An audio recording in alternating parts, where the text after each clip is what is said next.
Camera! Action!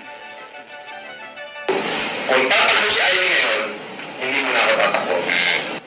Pagpapay tayo, samahan niyo ako, sabay pagdating ng quorum, mag-withdraw ako ng kandidacy ko. Ayan, mag-withdraw ako. Your Honor, I withdraw my candidacy to give way to the incoming senatorial aspirant, Amy Marcos. Magandang araw po, magandang umaga. Nararating ko lang po, galing ako ng Bintar, German eh.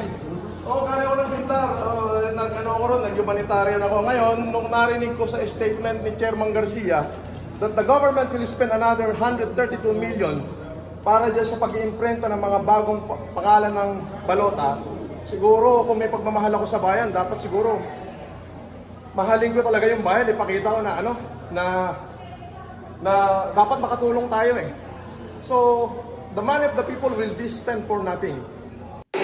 Kung tatakbo si Ayon ngayon, hindi mo na ako tatakbo. Magpapay tayo, samahan niyo ako, sabay pagdating ng quorum, mag-withdraw ako ng candidacy ko. Ayan, mag-withdraw ako. Your Honor, I withdraw my candidacy to give way to the incoming senatorial aspirant, Amy Marcos. Your Honor, I withdraw my candidacy to give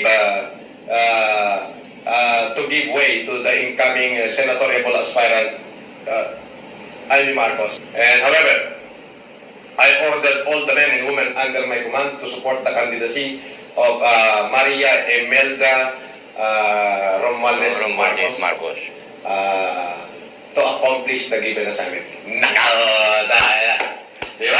Putang ina, nag-withdraw si Francis para kay Amy. Bang! Tutok ang camera.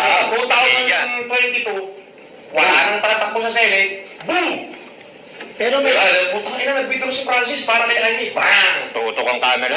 2022, wala nang tatakbo sa Senate. Boom! Nag-iisipan ko, itong next election o 2022. Nag-iisipan ko, itong next election o 2022. Mag-humanitarian pa ako ng ilang taon. Sabay babanat ako. Mag-humanitarian pa ako ng ilang taon. Sabay babanat ako. Nag-iisipan ko, itong next election o 2022. Future senator, more power. No. Wala po akong plano dyan. Pero dito wala po. Di po